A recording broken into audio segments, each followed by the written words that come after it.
Have you ever wondered why that constant feeling of guilt never seems to leave you? It appears silently in your most intimate thoughts, lurks in the decisions you make, and often paralyzes you when you most need to move forward.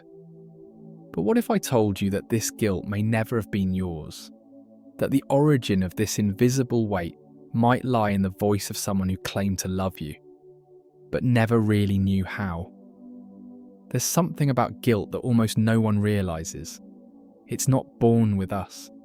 It's taught, shaped, and often imposed. Carl Jung believed that we carry within us voices that do not belong to us. Voices that became ours through coexistence, through survival, through the need for affection. And it's about this voice that echoes like a constant judgment, that speaks in the name of love but acts like a prison, that we're going to talk about today. You won't find obvious answers here. What we're going to explore is something subtler, deeper, a path back to your emotional freedom. Because maybe the answer you're looking for isn't where you think it is. Maybe it lies in the origin of the shame you were taught to feel long before you even understood what it really was. Shall we go in? Shame is not a natural feeling. It's a soul that was taught to doubt its own worth. Carl Jung. From a very young age, we are introduced to a strange feeling they call shame. It isn't explained to us with words, but with looks, silences, and rejections. Shame isn't born within us. It is planted, like an invisible seed that grows inside the psyche, taking shape through the gestures of those who are supposed to love us unconditionally. You didn't feel wrong. You were taught to feel that way. A disapproving look at a spontaneous action. A punishment for expressing a true emotion. A shut up just when your voice wanted to bloom. That's how shame enters. Without warning, without introduction. And it settles as part of who we are. But is it really? What few understand is that shame is a mechanism of control. As children, we seek connection above all else. If we need to sacrifice authenticity to be loved, we sacrifice it. And the price is high. We trade emotional freedom for approval. We stop being whole to fit into the mold of what is expected of us. Childhood is the stage where this silent play repeats itself. We grow up believing that feeling is wrong, that crying is weakness, that failure is unforgivable. But we are not the ones who wrote these scripts. They were handed to us, often by those who also never had permission to write their own story. And so, shame becomes a habit. It clothes our decisions, our relationships, even our dreams, like a distorted filter that prevents us from seeing who we truly are. And the most perverse part of it all is that we start punishing ourselves, even when no one is punishing us anymore. You're too much. You're not enough. You should be different. These voices echo inside us. But where did they come from? Are they really ours? Or are they just unconscious repetitions of what we once heard and never knew how to question? There is something even deeper in this cycle. Because once we accept shame as part of our identity, we begin to self-sabotage. We reject opportunities, doubt our abilities, and even push away those who love us. All to protect a wound we don't even know the origin of. But there's one detail that changes everything. Until you make the unconscious conscious, it will direct your life and you will call it fate. Carl Jung. How many times have you looked in the mirror and, without noticing, heard a voice inside you say, "You're not good enough"? That voice is not yours. Even though it sounds familiar, it carries the exact tone of the person you most wanted to please, the one you most feared disappointing. In childhood, a child's mind is fertile ground. Everything that is said, or even implied vocai, becomes a root. And when a child is constantly criticised, ignored, or pressured to be someone other than who they are, they internalise that rejection as truth. That's how the critical voice is born. Not as an external threat, but as an intimate whisper disguised as self-awareness. It becomes a hidden narrator of your life, someone who comments on your every step, every choice, every mistake, with harshness, with judgment. It's not there to help but to maintain control, because at some point in the past you learned that being accepted meant not making mistakes, not feeling, not existing in your wholeness. This voice doesn't shout. It compares. It belittles. It demands. And the most painful thing is that the older you get, the more this inner critic seems like an ally. I'm pushing myself because I want to improve. But what happens when this pressure doesn't come from a desire to grow, but from a fear of being rejected? Emotional freedom doesn't mean the absence of mistakes. It means, above all, the courage to be who you are, without needing to apologize all the time. But how can we reach that when the voice from childhood still dictates the rules? It's important to understand that voice was not born with you. It was borrowed, shaped by the words of adults who also carried their own wounds. Adults who may have confused rigidity with love, discipline with control. And because they didn't know how to love fully, they taught love with fear. But what do we do with that voice now? Do we try to silence it? Ignore it? Or is there another path? A path of listening and resignification? That brings us to something even deeper. What you deny submits to you. What you accept transforms. Carl Jung. Guilt is one of the most silent and paralyzing feelings we carry. It doesn't present itself as something external. It dresses as responsibility, morality, duty. But when we look more closely, we often realize that this guilt doesn't even belong to us. It is inherited. From an early age, we learn to feel guilty for things we don't understand. You made me sad. You embarrassed me. You should have known better. These phrases, thrown at us in childhood, weren't just reprimands. They were transfers of frustrations, insecurities, fears, disguised as correction. And so we grow up believing that we are responsible for other people's pain, that our behaviour is accountable for others' emotional states, that we need to compensate, fix, correct, even when we've done nothing wrong. This deeply rooted guilt doesn't arise from our choices, but from others' inability to deal with their own wounds. And so every time you say sorry without knowing why, every time you sabotage yourself before even trying, every time you feel like you don't deserve something good, it's that old guilt speaking. A guilt that was taught as a form of emotional control, a way to shape behaviour through the fear of displeasing. But what if guilt isn't a sign of conscience, but of conditioning? What if it is the shadow of a childhood where love was tied to performance, obedience, perfection? Because where there is conditional love, there is guilt. And where there is guilt, there is no emotional freedom. Deconstructing this guilt is a process of return. Not a literal return to the past, but a return to the point where it was planted, so you can stop watering it. This takes courage. Courage to face memories without judgment. To look at yourself with the tenderness that was missing when you needed it most. You are not the guardian of other people's pain. You didn't come into the world to carry shame that is not yours. And true love, the kind that sets you free,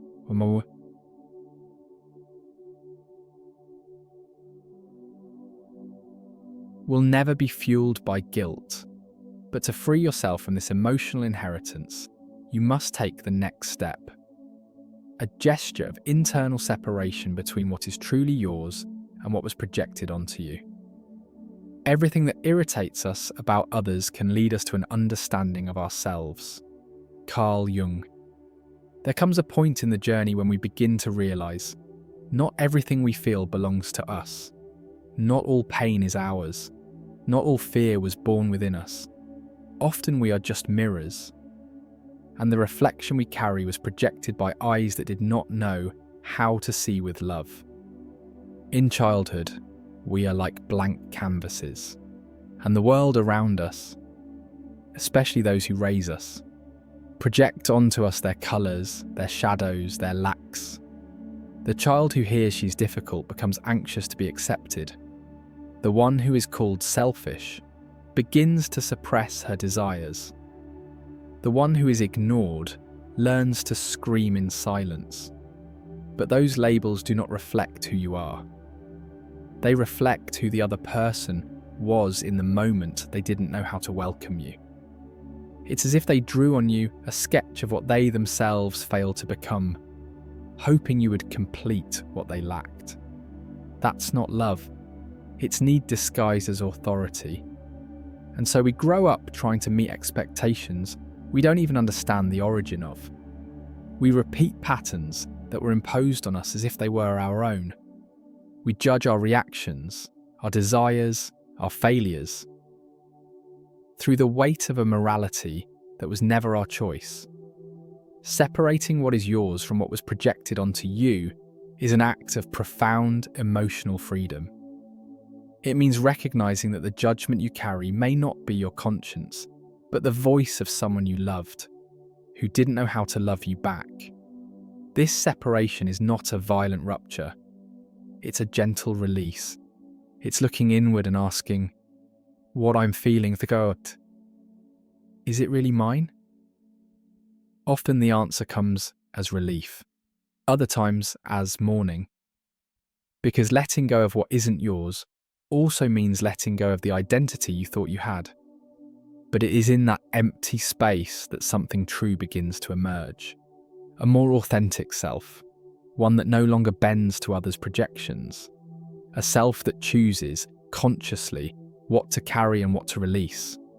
And in this awakening comes the inevitable confrontation with echoes from the past, the judgments that still haunt us, even when they no longer make sense. What you most fear to face in yourself is exactly what needs to be freed. Carl Jung. Old judgment has no face. It appears in the silence after a success, in that feeling that it's still not enough. It hides in repeated self-sabotage, in the words left unsaid for fear of disappointing, in choices made more out of obligation than desire. This judgment doesn't come from the present. It's an echo, an age whisper from voices that were once authority in your life, and that even in absence still command your steps.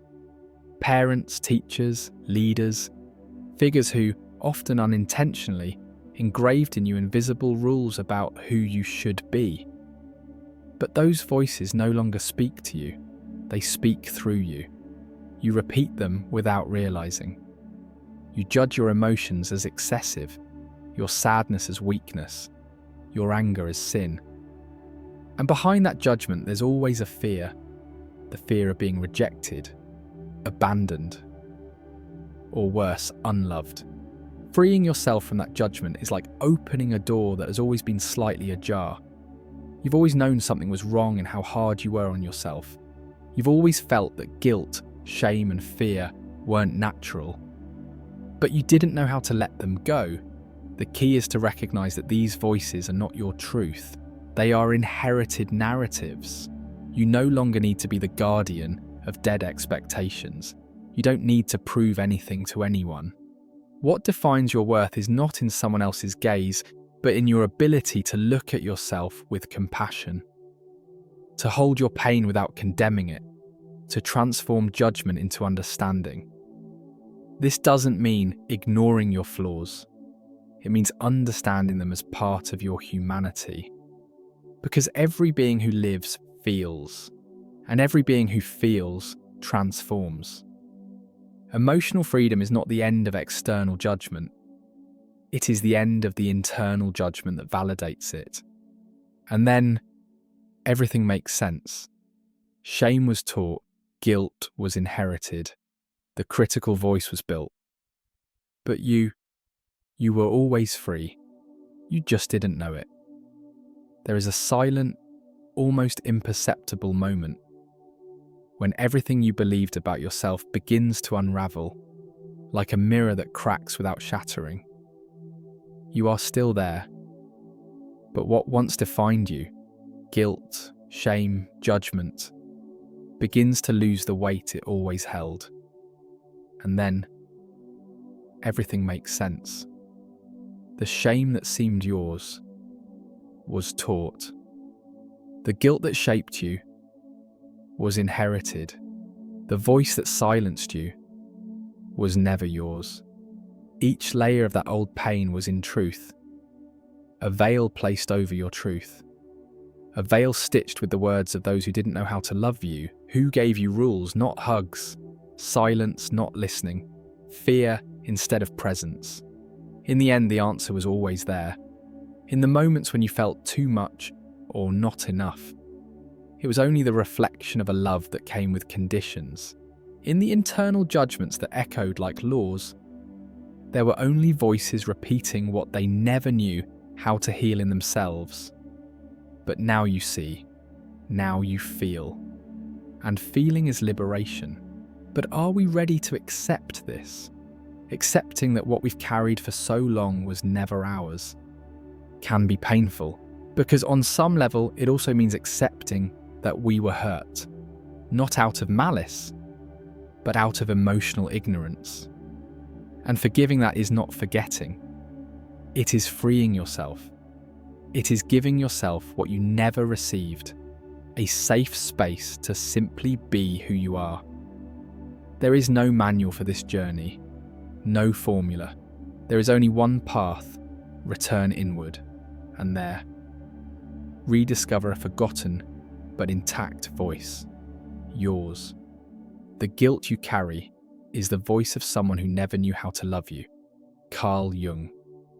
If this journey touched you in any way, maybe now you can look at guilt with new eyes, no longer as a reflection of your worth, but as the echo of a story that didn't begin with you, a story made of wounded voices, projected expectations, and loves that came with conditions. You don't have to carry that weight anymore. The shame you were once taught to feel can be unlearned. The critical voice that sabotages you can be quieted with understanding. And the guilt that once seemed righteous can be recognized as an emotional inheritance that doesn't belong to you. Now is the time to take the first step. Start applying these insights today. When guilt arises, ask yourself, is this voice really mine? When judgment shows up, take a breath and choose compassion over punishment. Yes, you can break free from this cycle. Tell me in the comments, which part of this reflection resonated most with you? Or if you've lived through something similar, share your experience. Your voice might be exactly what someone else needs to hear to begin their own healing. And if you want to go even deeper into this topic, I'll leave another video up here that might transform your perspective even further. See you in the next video.